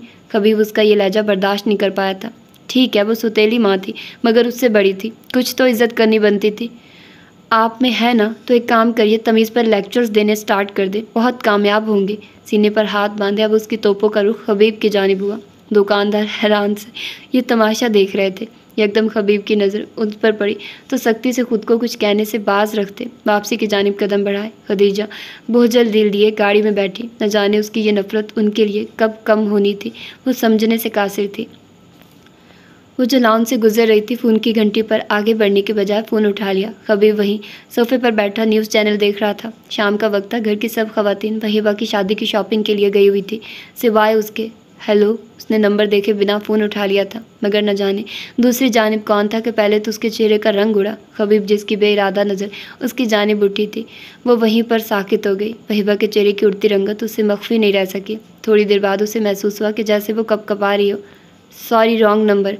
और फिर चंद ही सेकंड्स के बाद उसने आहिस्तगी से फ़ोन रख दिया, मगर उसे अपने हाथों में वाज़ेह लर्जिश थी। वो इतनी डिस्टर्ब लगी कि वहाँ खबीब की मौजूदगी को भी फरामोश कर गई। चंद कतरे उसकी आंखों से बहे और फिर वो तेज़ी से सीढ़ियों की जानिब बढ़ गई। खबीब खासा उलझ गया। तेज़ी से उठकर उसने जैसे ही CLI पर नंबर चेक किया तो वो हारून के घर का था। नंबर देखकर वो और भी उलझ गया कि आखिर ऐसी क्या बात हुई है कि वहीबा ने रॉन्ग नंबर कहकर फ़ोन रख दिया है। वो उसे इतनी दकियानूसी नहीं समझता था कि उसके मंगेतर का फ़ोन आए और वो रॉन्ग नंबर कहकर बंद कर दे। आखिर शुरू से उसे ख़ानदान में सब ने बेबाक मशहूर किया और उसकी फूफियों ने तो उसकी बेबाकी के काफ़ी किस्से भी सुनाए हैं। तो फिर जी अम्मा, आपने बुलाया था? वो जो अभी भी कॉलेज से आई थी। अम्मा का पैगाम मिलते ही उनके कमरे में चली आई। आज उसका कॉलेज में आखिरी दिन था। शादी में 2 हफ्ते रह गए थे। आज उसने रिज़ाइन कर दिया था। रिज़ाइन दे आई? अम्मा हस्बे साबिक अपने बेड पर बैठी थी। जी अम्मा, उसने मुख्तसर जवाब दिया। उन्होंने उसे अपने पास बेड पर बैठने का इशारा किया। तुम्हारी सास का फ़ोन आया था। वो आज शाम में कुछ शॉपिंग तुम्हारे साथ तुम्हारी मर्ज़ी की लेना चाहती हैं, लिहाजा वो तुम्हें ले जाएंगी। तुम शाम में तैयार रहना। मगर अम्मा, इस सब की क्या ज़रूरत है? उन्हें कहिए जो भी बोलेंगी मैं पहन लूँगी। आप जानती तो हैं मुझे इन चीज़ों का ना तो शौक़ है ना करेज़। रुकैया बेगम की बात सुनकर उसके तो आसान ख़ता हो गए। हर बात में ज़िद नहीं करते, सब घरों में यही होता है। वो कौन सा अपने घर ले जाएंगी, वापस छोड़ जाएंगी तुम्हें, और वैसे भी ड्राइवर के साथ ही आएंगी, तो तुम्हें क्या तकलीफ़ है जाने में। रुकैया बेगम उसके हर वक्त के इनकार और नुक्ताचीनियों से अब खुद भी तंग पड़ने लग गई थी। उसे डपटा। वो खामोश हो गई। बात तो वो ठीक कह रही थी। कौन सा हारून आएगा? शाम में जिस वक्त उसकी सास आई तो वो वाकई में अकेली ही थी। 2 बेटे थे उनके, एक हारून था और दूसरा जारून था जो मुल्क से बाहर होता था। वो चुपचाप उनके साथ आकर गाड़ी में बैठ गई। वो खुद भी मगरूर औरत थी। वहीबा से कोई ख़ास गुफ्तगू नहीं की, बस हाल चाल पूछकर ड्राइवर को किसी मॉल के सामने रुकने का कहने लगी। शॉपिंग वहीबा की पसंद से क्या करनी थी, वो खुद ही अपनी मर्ज़ी से सब लिए जा रही थी। वहीबा वैसे भी इन कामों में कोरी थी। उसके अपने कपड़े अभी तक नेहा या फिर रबिया लाती थी, लिहाजा उसने शुक्र ही किया कि उन्होंने उसकी पसंद नहीं पूछी। 1 घंटा शॉपिंग करने के बाद यकदम उन्हें कोई सहेली नज़र आ गई और वो वहीबा को मॉल के दरमियान में लगे फाउंटेन के पास रुकने का कहकर न जाने किस सिमत गायब हो गई। कुछ देर तो वो यूं ही खड़ी रही, मगर फिर आधा घंटा गुजरने के बाद भी उनकी वापसी ना हुई तो वो थोड़ा परेशान हुई। उनका नंबर उसके पास सेव नहीं था, नहीं तो फ़ोन करके उनसे पूछ लेती कि कब तक आएंगी। वो कैब लेकर घर चली जाती। अजीब मुसीबत में फंस गई हूँ, वो मुँह ही मुँह में बुड़बड़ाई। हेलो, एकदम अपने पीछे से आने वाली आवाज़ की जानिब मुड़ी और सामने वाले को देखकर उसके चेहरे का रंग उड़ गया। वो कोई और नहीं, हारून था। वहीबा ने थूक निकली। कैसी हो डार्लिंग? उसके घटिया तर्ज़े तखातुब पर वहीबा का दिल किया उसका मुंह तोड़ दे, मगर खामोश रही और कुछ जवाब दिए बिना इधर उधर देखने लग गई, जैसे अभी भी अकेली खड़ी हो। हारून का अपना यूं नज़रअंदाज किया जाना खौला गया। मम्मी के साथ आई हो? एक और सवाल। जी। उसने फिर हारून की जानिब देखे बिना बादल नख्वास्ता जवाब दिया। वो उसके अंदाज पर दांत किचकिचा कर रह गया। मम्मी बाहर गाड़ी में आपका इंतज़ार कर रही हैं। उसकी बात पर हैरत से उसने हारून की जानिब देखा। तो पहले क्यों नहीं बताया आपने? और आंटी तो अभी किसी दोस्त से मिलने गई थी। उसने कुछ मशकूक नज़रों से उसकी जानिब देखा। मैं क्या झूठ बोल रहा हूँ? मैं ऑफिस से किसी काम के सिलसिले में आया था। मम्मी बाहर खड़ी थी, कहने लगी वो गाड़ी में बैठने जा रही हैं, तो मैं आपको अंदर से बुला लाऊं। अगर अब भी आपको यकीन नहीं तो मैं फ़ोन पर आपकी बात करवा देता हूँ। पता नहीं आप इतनी बेअतबार क्यों हो रही हैं? उसने झुंझलाते हुए मोबाइल निकाल कर नंबर डायल करना चाहा। नहीं, रहने दें, चलें। वहीबा उसे रोकते हुए कदम बाहर की जानिब बढ़ाते हुए बोली, आप मुझे गाड़ी का नंबर और जगह बता दें जहाँ पार्क हुई है। मैं चली जाती हूँ, क्योंकि मुझे याद नहीं कि किस साइड पर पार्क की थी। वो आते वक्त खुद से इतनी उलझी हुई थी कि ये याद ही नहीं रख पाई कि गाड़ी कहाँ पार्क थी। इसीलिए जल्दी से हारून से पूछा ताकि उससे तो जान छूटे। अरे मैं ले जाता हूँ ना आपको, क्या इतनी सी आपकी हेल्प नहीं कर सकता मैं? वो तेज़ से चलता हुआ बोला और यकदम उसका हाथ भी थाम लिया। मेरा हाथ छोड़िए आप। वो जो उसे तकरीबन दौड़ाता हुआ ले जा रहा था, उसकी सरकत पर वहीबा का दिमाग गुस्से से घूम गया। उसे खतरे की बू आई। छोड़ देंगे जानम, पहले सही से मिल तो लें। उसके तर्ज़ तखातुब एक मरतबा फिर वहीबा की जान जला गया। आप मुझे कहाँ ले जा रहे हैं? एक तारीख कोने की जानिब उसे बढ़ता देखकर वो चिल्लाई, मगर इससे भी पहले हारून ने तेज़ी से उसके मुंह पर हाथ रखकर उसकी आवाज़ बंद की।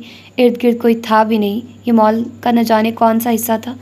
एक लफ्ज़ भी और निकाला तो यहीं पर वो सब कर जाऊंगा जिसका शायद तुम तस्वुर भी ना कर सको। आराम से जहाँ ले जा रहा हूँ चली चलो। सिर्फ कुछ वक्त के लिए तुम्हारी खूबसूरती को खराज बख्शूंगा। उसकी बात का मफहूम समझकर उसकी जान निकल गई। मैं कह रही हूँ छोड़ो मुझे, नहीं तो मैं तुम्हारा बहुत बुरा हश्र करूँगी। वो गुस्से से अपना हाथ खींचती मज़ाहमत करती चलाई। उसके चलाने की आवाज़ इतनी ऊंची ज़रूर थी जो वहीं करीब खड़े खबीब को बासानी आ गई। वो भी किसी काम से उसी मॉल में इत्फाकन आया था। मॉल के अंदर इतना शोर हंगामा था कि बाहर होने वाली किसी भी कार्रवाई का किसी को पता नहीं चल सकता था। खबीब शायद पुलिस में होने की वजह से हसास हसियात का मालिक ना होता तो एक नस्वानी आवाज़ सुनने से महरूम रहता। वो तेज़ी से उस हिस्से की जानिब बढ़ा जहाँ से आवाज़ आई थी। खबरदार, अगर कोई तमाशा किया यहीं ज़मीन में गाड़ दूंगा। उसके चीखने पर हारून उसके बाल मुट्ठी में दबोचता हुआ घर आया। एकदम दोनों की नज़र उस साए पर पड़ी जो तेज़ी से उनकी जानिब आ रहा था। अंधेरा होने की वजह से वो समझ नहीं पाए कि कौन है।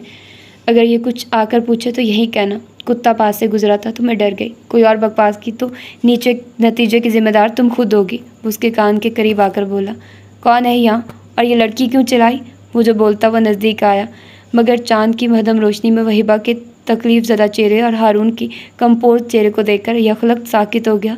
अरे ये तो आप हैं मिस्टर कज़न। हारून भी उसे पहचान गया। अस्सलाम वालेकुम, कैसे हैं आप?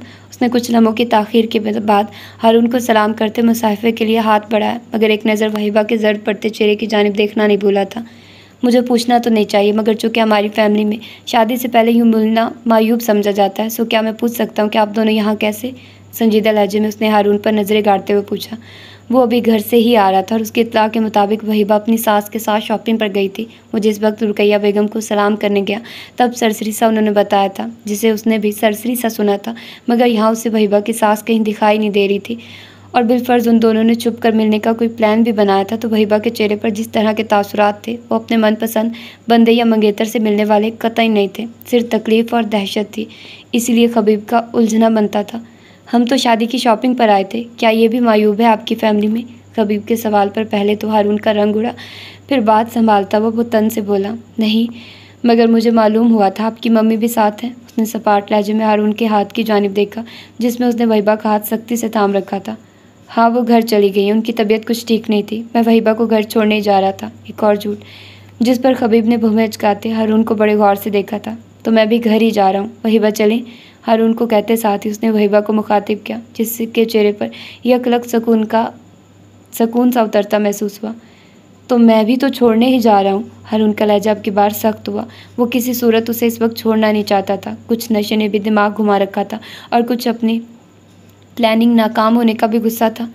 तो मैं रहता ही उस घर में हूँ, सो मुझे कोई ऐसा इशू नहीं होगा। आपको आउट ऑफ द वे जाना पड़ेगा। चले वहीबा, अब की बार खबीब के बेलचक लहजे को देखकर हारून ने दांत पीसकर वहीबा का हाथ छोड़ा, जहाँ उसकी वहशियाना गिरफ्त निशान छोड़ गई थी। वहीबा तेजी से खबीब के पास आई। Okay bye. हारून से मुसाफा किए बिना वो वहीबा को लिए चला गया। हारून हाथ मलता रह गया।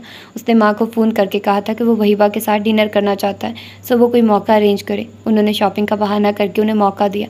उनकी फैमिली में लड़के और लड़की का शादी से पहले मिलना मिलाना मायूब नहीं समझा जाता था, लिहाजा उन्हें वहीबा की फैमिली की ये बात बुरी लगी। ऊपर से हारून की बेजा लड़की से मिलने की ज़िद ने माँ को आजिज़ कर दिया कि उन्हें उसका साथ देना पड़ा।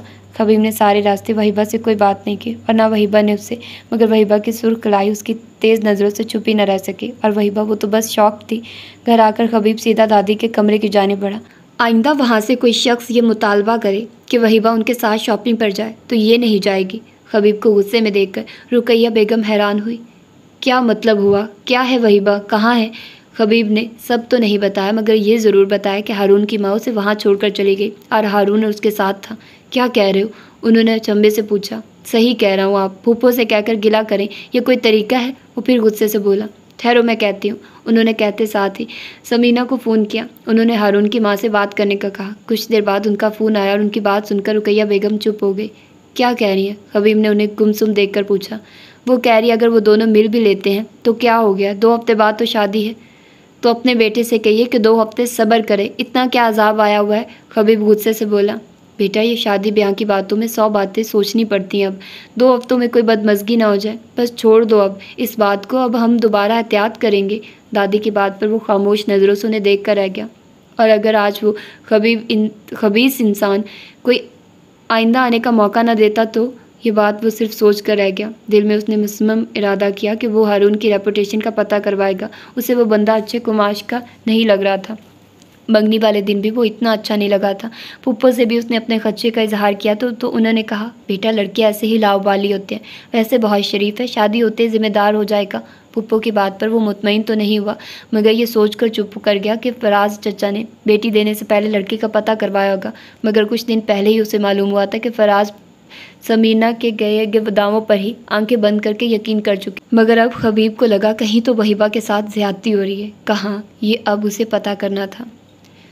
आखिर मैंने 1 हफ्ते बाद उन्हीं के घर जाना है ना, फिर ये सब घड़ाक पालने की क्या ज़रूरत है? और वैसे भी आप सब लोग जा रहे हैं ना, तो फिर मेरी कोई ऐसी ख़ास ज़रूरत नहीं है। प्लीज़ अम्मा, मैं थक गई हूँ, उन लोगों की फरमाइशें ही ख़त्म होने में नहीं आ रही। हाँ बेटा, मगर अब उन्होंने इतनी चाहत से बुलाया तो क्या कर सकते हैं? वैसे भी हारून तो आउट ऑफ सिटी है, तो तुम्हें क्या परेशानी है? उन्होंने रसान से उसे समझाया। आखिर डरते दिल से वो मान ही गई। हारून की फैमिली ने उन्हें शादी से 1 हफ्ता पहले डिनर पर घर बुलाया था और ताकीद की थी कि वहीबा को लाजमी ले आएँ ताकि वो अपना रूम भी देख ले और कोई तब्दीली करवानी हो तो करवा ले। रुकैया बेगम के ख़ानदान में उन बातों को अहमियत नहीं दी जाती, मगर अब जब रिश्ता एक ऐसे घर में कर लिया तो अब कुछ तो उनके तकाजे मानने थे। वैसे भी वो वहीबा को के इस रिश्ते को लेकर बहुत एहसास हो रही थी और शादी से 1 हफ्ता पहले कोई ऐसी बदमज़गी नहीं चाहती थी कि लड़के वालों को बुरा महसूस हो। घर के सब लोग जा रहे थे सिवाय खबीब के, जो कि हफ्ता से किसी केस के सिलसिले में शहर से बाहर था। रात में वो लोग हारून के घर पहुंचे। घर क्या था, न जाने कितने रकबों पर बना महल था। वो सब लड़कियां घर वालों से मिलकर हारून की मम्मी के कहने पर लॉन में आ गई। एक जगह फाउंटेन सा बनाया गया था जिसके आसपास की सारी जगह पर नहायत खूबसूरत पत्थरों की बाउंड्री थी। फाउंटेन में लाइट्स इतनी खूबसूरत से नस्ब थी कि चंद सेकंड्स बाद वो रंग बदलती थी। इतना खूबसूरत सब कुछ होने के बावजूद वहीबा को यहाँ घुटन महसूस हो रही थी। वो सब बातों में मगन थी कि अचानक किसी ने वहीबा के कंधे को अपने हाथ के शिकंजे में लिया। Hello pretty girls. हारून की आवाज़ पहचान कर वो जो चीख मारने वाली थी यकदम अपनी जगह जामिद हो गई। आंखों में वहीं हवस लिए उसने वहीबा को देखा, फिर सबकी जानिब मुतवज्जो होकर उनसे हाल चाल पूछने लगा, मगर वहीबा के कंधे से हाथ नहीं हटाया। उसे सबके सामने बेतरह शर्म महसूस हुई। उनके घरों में शादी से पहले इस तरह की बेतकल्फ़ी पसंद नहीं की जाती थी। वो सब अभी हारून के अचानक काम के बारे में इस्तफार कर रही थी कि हारून के कंधे पर किसी ने हाथ मारकर जैसे उसे मुतवज्जो किया। हेलो सर, कैसे हैं? खबीब ने उस अंदाज में उसका वहीबा के कंधे पर रखा हाथ अपने हाथ में लेकर हटाया और दोनों के बीच खड़ा हुआ कि वहीबा उसके पीछे छुप गई। कैसे हैं आप? सुना था आप तो आज घर पर ही नहीं। हारून का उसका ये अंदाज नागवार तो गुजरा, मगर मजबूरन उसे चुप करके मेहमान नवाजी निभानी पड़ी। खबीब जैसे ही घर पहुंचा उसे घर में काम करने वालों से मालूम हुआ कि वो लोग वहीबा के ससुराल गए हैं और वहीबा भी उनके हमरा है।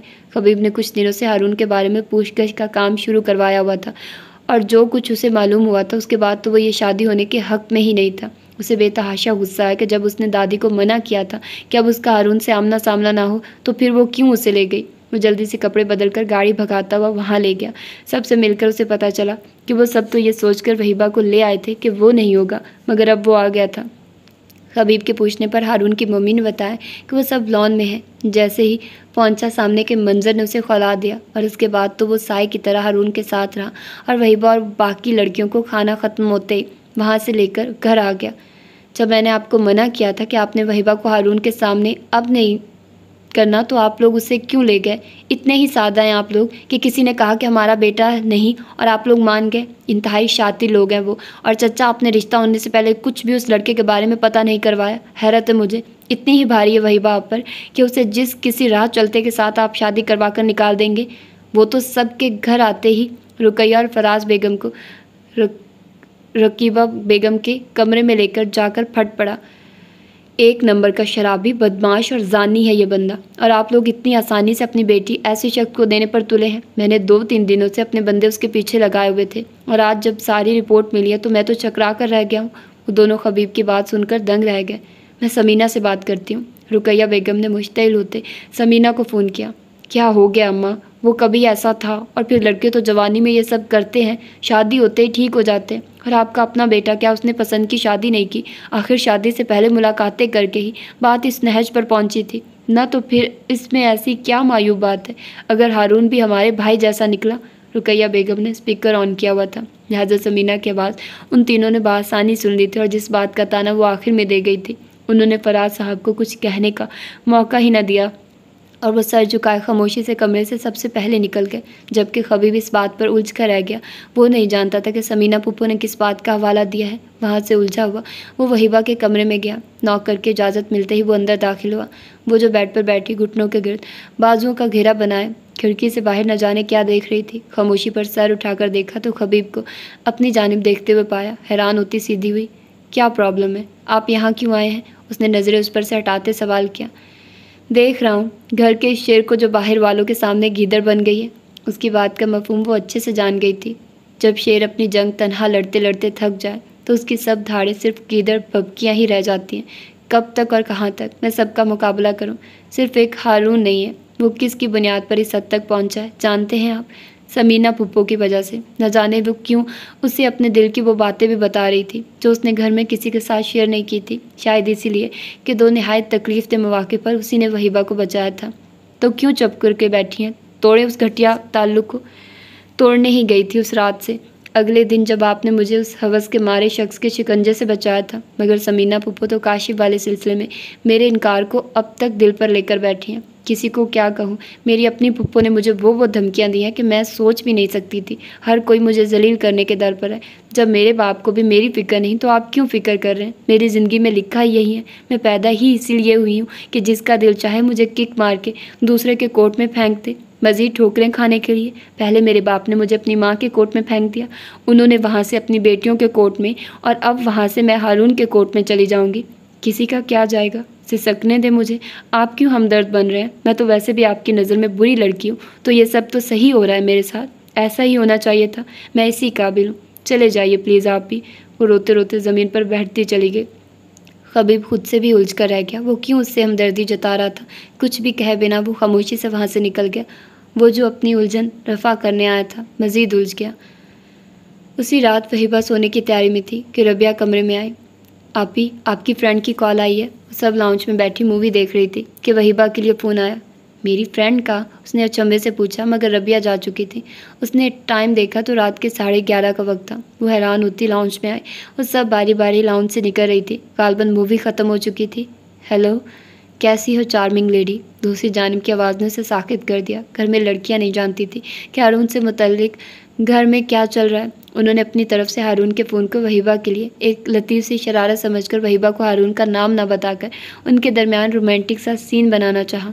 रॉन्ग नंबर, ये कहकर अभी वो फ़ोन रखने ही वाली थी कि दूसरी जानिब से मिलने वाली धमकी ने उसे सुन कर दिया। खबरदार, फ़ोन रखा। मैं अभी तुम्हारे घर के बाहर ही खड़ा हूँ। बेल देकर आ जाऊँगा और कहूँगा कि तुमने बुलाया है। वैसे भी समीना आंटी ने बताया कि काफ़ी आज़ाद ख्याल हो, फिर मेरे सामने आते ही छुई मुई क्यों बन जाती हो? उसकी फनकार ने वहीबा के अंदर इश्तियाल भर दिया। बकवास बंद करो, तुम जैसे घटिया लोगों के मुंह भी नहीं लगना चाहती। किस कदर ढीठ इंसान हो, तुम्हें समझ नहीं आती कि मैं तुम्हें शदीद नापसंद करती हूँ, और जिस शादी की खुशफहमी में तुम हो ना, वो होने वाली नहीं। उसने भी जवाबी कार्रवाई की। इनकार या तुम्हारे भागने की सूरत में याद रखना, तुम्हारी बहन को उठा कर ले जाऊंगा, और फिर निकाह के बगैर। उस धमकी के बाद जिस कदर गलीज बातें हारून ने कही, वहीबा को लगा उसके कान में कोई पिघला हुआ शीशा अंडेल रहा है। बेबसी से मुंह पर हाथ रखकर वो रो पड़ी, और आखिरकार पुन रखकर उसकी तार तक उतार कर वहीं बैठकर रो पड़ी। वो किसे बताती? रुकैया बेगम कुछ सुनने को तैयार न थी। समीना ने ऐसी उनकी ब्रेन वॉश कर रखी थी। ताया और चचा से वो इतनी फ्रैंक नहीं थी कि अपनी तकलीफ उन्हें बता पाती। फुप्पो सारी उसके खिलाफ थी। समीना ने काशिफ के लिए वहीबा का रिश्ता भेजा था। जब से उसने इनकार किया, वो तब से उसके और भी खिलाफ हो गई थी। वहीबा कैसे ऐसे घर शादी के लिए मानती, जहाँ के लोगों ने कभी उसकी माँ के लिए अच्छे अल्फाज इस्तेमाल नहीं किए थे, तो वो वहीबा की क्या इज्जत करते? वहीबा, फराज साहब की आवाज़ पर वो यकदम पलटी। वो जो किसी को फ़ोन करने के लिए अपने कमरे में लगे एंगेशन से फ़ोन उठाकर कान से लगा चुके थे। हारून की घटिया गुफ्तगू और वहीबा की बेबस बातें सब सुन चुके थे। फ़ोन रखकर वो उसी की तलाश में बाहर आए तो लाउंज पे फ़ोन के करीब उसे रोते हुए पाया। अगर मेरा आपसे कुछ रिश्ता और मैं आपकी बेटी हूँ तो प्लीज़ मुझे इस दरिंदे से बचा लें पापा। 3 साल, हाँ 3 साल बाद उसने उन्हें पापा कहा था। जब से वो हकीकत मालूम हुई थी, वो उनसे नफरत करने लग गई थी। उन्होंने कर्ब से आंखें मींची, फिर उसे अपने साथ लगा लिया। उसे भी जैसे किसी सहारे की तलाश थी। वो उनके साथ लगकर हिचकियों से रो पड़ी।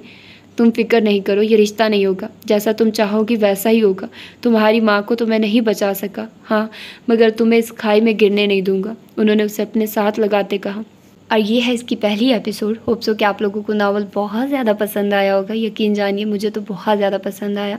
मतलब मुझे लग रहा है कि अना लियाज़ के ये सारे नावल्स में से बेस्ट नावल है जो मैं अब पढ़ रही हूँ। मुझे ऐसा फील हो रहा है क्योंकि मुझे इसकी स्टोरी बहुत ज़्यादा अच्छी लग रही है, बहुत ज़्यादा अच्छी लग रही है। तो मिलते हैं इसकी अगली एपिसोड में, जो कि आज ही मैं आप लोगों को प्रोवाइड कर दूँगी। यकीन जानिए आज ही करूँगी। बस आप लोग मुझे अपना अच्छा रिस्पॉन्स दीजिएगा। हो सकता है मैं तीसरी एपिसोड भी आज ही दे दूँ, कोई एतबार नहीं मेरा, मैं बहुत अच्छी हूँ। तो लेकिन मैं आप लोगों को याद करवा दूँ कि इस चैनल को सब्सक्राइब कर लें अच्छे बच्चों की तरह। अच्छा मतलब यार सब्सक्राइब करने में क्या जाता है, सिर्फ एक क्लिक करना होता है आपने। क्या होता है उससे? कुछ नहीं होता, सिर्फ आप लोगों का प्यार होता है मेरे लिए। और आप लोग क्यों नहीं करते हो यार? कर दिया करो। सब्सक्राइब नहीं करोगे तो कैसे नोटिफिकेशन मिलेंगे आप लोगों को? और मेरे दूसरे चैनल पर भी आप लोग जा सकते हैं, नॉवेल्स फॉरएवर PDF मेरे चैनल का नाम है। वहाँ पर आप लोग जाइए और मज़े मज़े के नावल्स वहाँ पर भी सुनिए। वैसे ही नावल मैं वहाँ पर अपलोड कर रही हूँ जैसे यहाँ पर अपलोड करती हूँ। तो मिलते हैं फिर इसकी सेकंड एपिसोड में। टिल देन अल्लाह हाफिज़।